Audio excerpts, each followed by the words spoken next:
Profesores, muy buenas noches. En esta oportunidad, junto con Francisco Guzmán y quien les habla, Felipe Troncoso, haremos un análisis biomecánico del ejercicio leg press en 45 grados, también conocido como prensa de piernas 45 grados. ¿Qué es lo que vamos a tratar? Al inicio vamos a hacer algunas pequeñas correcciones sobre, primero, la posición de las manos, en donde, como podemos ver, es uno de los principales errores que se origina a la hora de realizar el movimiento. No es casualidad que tenga las pinzas para poner las manos, para ubicarla ahí a la hora de ejecutar el movimiento. Esto me va a permitir una mayor estabilidad. Dentro del análisis también podemos mencionar que no va a ser lo mismo la ubicación de los pies dentro del posapiés o de la placa de apoyo, y tampoco vamos a tener, o uno de los errores más comunes también que se origina es cuando realizamos una elevación de pie o realizamos un bloqueo en la zona articular de la rodilla.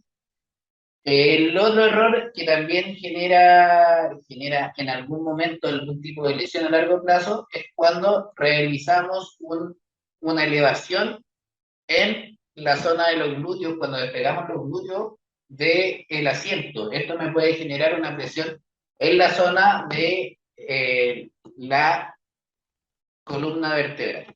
Bien, dentro de los objetivos que nosotros, eh, tal como aparece descrito ahí, tenemos el trabajo de la musculatura del miembro inferior. Esto me va a permitir en este ejercicio de cadena cinética cerrada tener activación de ciertos músculos que los vamos a detallar más adelante. También podemos identificar dos fases que nosotros reconocemos como la fase de flexión-extensión de rodilla y la fase de extensión y flexión de rodilla. ¿Por qué lo identificamos de esta forma? Debido a que no se activa de igual forma la musculatura, también lo vamos a detallar a continuación con Francisco Gómez. Entonces, aquí está realizando la flexión de la cadera, la flexión de la rodilla. Eso lo vamos a asociar a la fase uno y la fase 2 en el que está ahora haciendo una tensión pasiva, la fase excéntrica, que va a ir de extensión a flexión. La articulación de la cadera tiene 3 grados de libertad. El plano, nos vamos a enfocar solamente en el plano sagital, el eje va a ser el lateral. La osteocinemática tenemos los movimientos de flexión y extensión.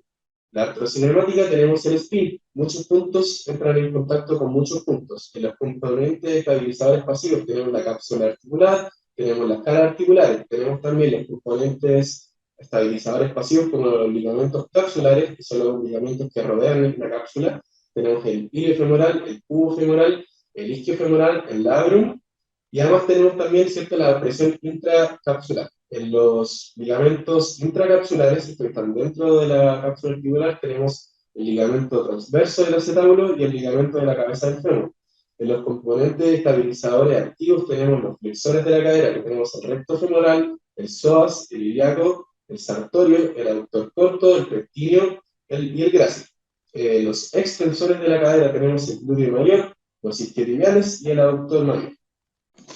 La articulación de la rodilla, tenemos 2 grados de libertad, el plano nuevamente en el que nos podemos enfocar obviamente va a ser el sagital, su eje lateral, la osteocinemática de flexión y extensión, la artrocinemática de rodar y deslizar hacia posterior, y rodar y deslizar hacia anterior. Los componentes estabilizadores pasivos de la rodilla, tenemos el ligamento cruzado posterior, ligamento cruzado anterior, los ligamentos colaterales, la cápsula y los meniscos. Los componentes estabilizadores activos tenemos los isquiotibiales, los gastrocnemios, el sartorio, el grácil y el músculo cuádriceps. Ya. A continuación vamos a reforzar, ¿cierto?, los contenidos que aparecían en la tabla. Tenemos los ligamentos extracapsulares, tenemos la componente óseo, ¿cierto?, ligado a la articulación. Como dijimos anteriormente, los componentes pasivos estabilizadores como los ligamentos, los que están hacia posterior se van a tensar hacia la flexión y los que están hacia anterior se van a tensar hacia la extensión. Los componentes activos, como la musculatura, ¿cierto?, los flexores de cadera, tenemos sartorio, cuádriceps, entre los cuales está el recto femoral. También aparece el glúteo medio como un flexor de la cadera, ¿cierto? Sin embargo, va a depender de la literatura que uno revise, y esto va a depender, ¿cierto?, de la fibra anteriores o que están hacia posteriores. Los otros flexores de la cadera, como el ilíaco, el psoas, y a continuación, ¿cierto? También podemos ver la musculatura extensora de la rodilla, el cuádriceps, los bastos, tenemos también los flexores, ¿cierto? El bíceps femoral, su cabeza larga, la cabeza corta del bíceps, el gastrocnemio, que también al ser un músculo biarticular también va a participar dentro de la flexión de la rodilla, ¿cierto? Ya, la curva stress-strain nosotros la quisimos enfocar especialmente en el peligro que puede existir en el momento de hiperextender las rodillas, ¿cierto? Y este bloqueo articular que va a limitar la movilidad, va a producir mayor tensión en el ligamento cruzado posterior, y si es que la carga es mayor que lo que el tejido pueda soportar, va a producir, ¿cierto?, alguna fractura. En caso en que los componentes estabilizadores pasivos lleguen a romperse, la posibilidad de que también exista una fractura a nivel óseo también aumenta y que se rompa, ¿cierto?, la cápsula, por ejemplo. La musculatura estabilizadora va a ser muy importante, ¿cierto?, para que podamos incluso mover mayor carga de forma un poco más segura, en el que el bracing, que nosotros podamos activar, ¿cierto?, la musculatura del core, el transverso del abdomen, la musculatura del recto abdominal o musculatura oblicua, y por supuesto que también se va a activar de forma activa el glúteo mayor, ya que va a tener un protagonismo importante en la extensión de la cadera. La geometría articular, tenemos la articulación coxofemoral, en el que tenemos un fémur convexo que se articula, ¿cierto?, con un acetábulo cóncavo. También tenemos la articulación femorotibial, en el que tenemos una articulación convexa que se va a articular sobre estos platillos cóncavos. Por último, tenemos el gráfico de longitud-tensión, en el que el glúteo mayor, la tensión máxima se va a producir cuando el glúteo mayor esté en su longitud mayor. Entonces, ahora realizaremos un pequeño video análisis sobre el movimiento, tal como lo hemos descrito anteriormente. Podemos ver acá diferentes, ya sea el brazo de potencia, en este caso el cuádriceps, en donde lo detectamos desde su inserción más proximal, luego ya hasta su zona distal, en donde podemos mencionar como la inserción proximal a la espina ilíaca anteroinferior del isquio, encima del acetábulo. Y el brazo de resistencia, que lo detectamos desde el eje de rotación hasta la resistencia, que podemos ver acá en este caso como la placa. Mencionar respecto a la línea de fuerza. Esta línea de fuerza nosotros teníamos una pequeña discusión sobre cómo trazarla. Acá vamos a hacer un dibujito sobre las cosas que nosotros pensamos a la hora de realizar este trazo. Ahí no me salió muy derecha la fuerza, pero nosotros teníamos la duda si realizarlo a través de el eje que vendría siendo la gravedad hacia el piso, en este caso acá, o realizarlo respecto al carril por donde se dirigía el movimiento. Esta controversia, esta pequeña discusión, llegó a resultados debido a que vimos diferentes análisis, también pudimos discutirlo en clase, en donde llegamos a la conclusión de lanzarlo en diagonal respecto al carril de movimiento, pero si nos damos cuenta no está completamente en diagonal debido a que acá no solamente participa una fuerza, no es solamente la fuerza que se ejecuta desde el cuádriceps para ejecutar la extensión de rodilla, sino también existe una fuerza que se ejecuta en los pies para evitar el desplazamiento, debido a que si los pies no tuvieran, en este caso, una superficie que estuviera completamente con antideslizante o que la zapatilla tampoco tuviera algún antideslizante, podrían irse hacia arriba o hacia abajo. Ahí hay una primera fuerza, también la fuerza para poder ejecutar el movimiento, en este caso que vendría siendo en dirección del carril, y la fuerza también de la gravedad. Esa fuerza que es importante considerarla, ya que no me va a permitir generar una especie de, o levantar el peso indicado que aparece acá, debido a que la inclinación de 45 grados me va a arrojar que existe una pequeña, se va a disipar esa carga, y nosotros vamos a tener que hacer un cálculo matemático en donde vamos a tener que ver esto a través del seno, el seno de este ángulo rectángulo, en donde podríamos simular acá esto como la hipotenusa.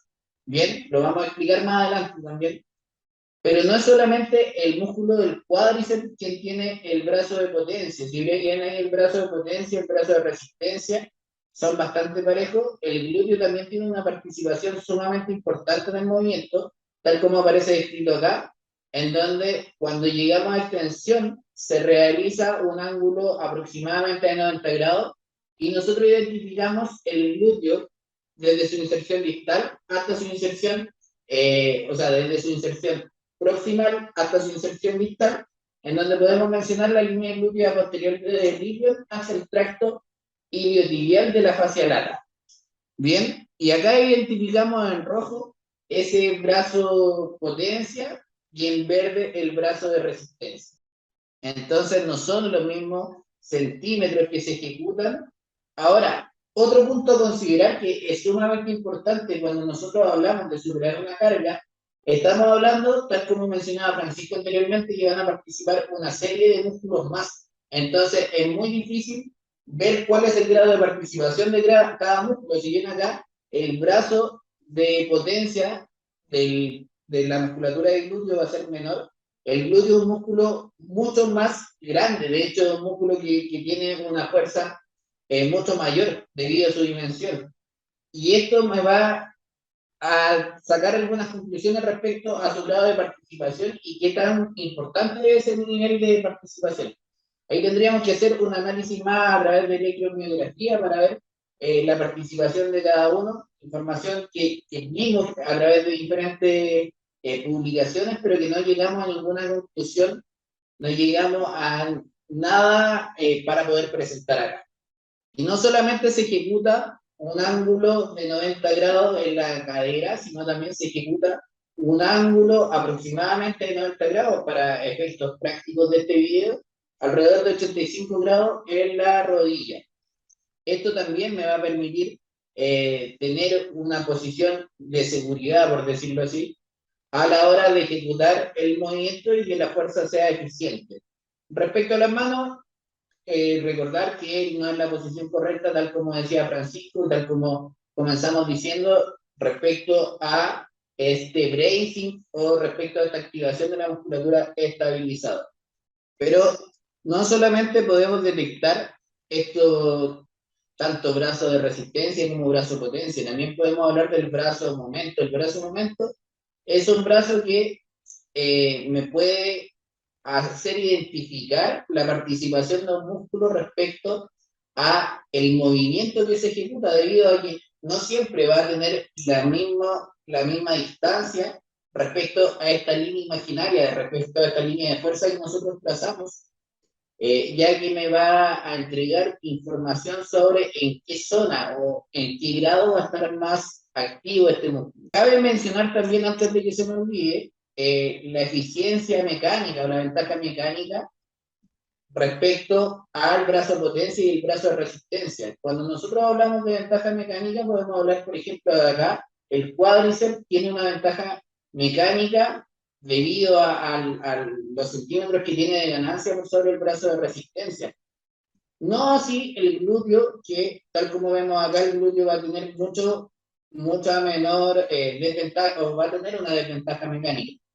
Pero en términos generales, para este tipo de palanca es una desventaja mecánica, ya que la resistencia está bastante lejos del fulcro. Entonces nosotros también hicimos un cálculo para términos prácticos o para cumplir con lo que se nos pidió en la pauta, un cálculo de la aceleración. Y lo vamos a mostrar a continuación, en donde vamos a presentar los datos que nos arrojó. Hicimos un seguimiento de la de la aceleración a través de el video análisis. Este video análisis nos permite tener curvas de aceleración que puede ser importante a la hora de determinar la fuerza, pero tal como dijimos antes, la fuerza esta va a ser determinada principalmente a la hora de tener en cuenta a través de una electromiografía, qué músculo participa más, qué músculo participa menos. Nosotros también hicimos un pequeño cálculo de fuerza. Entonces, estos son los datos que nos arrojó este seguimiento que hicimos a la zapatilla a la hora de realizar el videoanálisis, donde podemos ver acá las aceleraciones y desaceleraciones de el movimiento tanto de flexión a extensión como de extensión a flexión. Mencionaremos un pequeño, tal como mencioné antes, este pequeño video o este pequeño análisis de la fuerza, en donde acá es importante tener en cuenta algo. Nosotros cuando realizamos este trabajo, estamos hablando de que existe 45 grados en estos ángulos que están acá, en el tramo AC, o en el vértice A y en el vértice B. Si hablamos de que tienen 45 grados y recordamos un poquito matemática, este ángulo de acá tiene 90 grados. Cuando nosotros hablamos de que tiene 90 grados, los ángulos interiores de todo triángulo deben no superar 180 grados. Entonces, por lógica, si nosotros sabemos que este ángulo mide 45 grados, este de acá no puede medir más de 45 grados. Ahora, para términos prácticos, ¿qué nos sirve esto? Nosotros, si queremos determinar que esto mide, o sea, esto sabemos que mide 45 grados, nosotros debemos tener en cuenta el cateto opuesto a la hipotenusa para determinar el seno de 45 grados. Si hacemos este cálculo en términos prácticos y a la rápida, podemos determinar que por cada 100 kilos, nosotros si lo multiplicamos por 0,71, que vendría siendo el cálculo de seno de 45 grados, nos va a dar lo siguiente. Para la determinación de esto, entendiendo torque, resistencia igual torque potencia, como fuerza por brazo potencia es igual a peso por brazo resistencia. Esta fue la fórmula que se nos entregó a nosotros en clase o que nos entregaron ustedes a la hora de realizar este cálculo, y también pudimos encontrar otras fórmulas en donde nos indican que la fuerza es igual a la magnitud de la carga por aceleración. ¿Qué significa esto? Si nosotros lo llevamos a la primera fórmula, la fuerza nosotros la podríamos determinar como fuerza, la incógnita, en este caso representada por una F, multiplicado por 48,8, es igual a 71, que vendría siendo 100 por 0,71, por 47,3, que en este caso vendría siendo tanto 48,8 como 47,3 las medidas del brazo de potencia, la altura de cuádriceps, y el 47,3 el brazo de resistencia de también el trabajo de cuádriceps. En el caso de la fórmula de acá abajo, nosotros podríamos detectar que la fuerza se podría calcular por 100, que vendría siendo la carga, por 9,8, que es la fuerza que ejerce la gravedad, por el seno de 45 grados. Y eso me va a determinar también otra forma del cálculo de esta fuerza. Eso ha sido la presentación el día de hoy. Nosotros, tanto con Francisco, estamos felices de poder terminarla, y estamos felices también de poder haber aprendido tanto este contenido, haber hecho este análisis bastante interesante sobre el movimiento humano, y en específico sobre el movimiento que se ejecuta a la hora de realizar esta prensa de 45 grados o leg press 45 grados. Espero les guste. Un abrazo.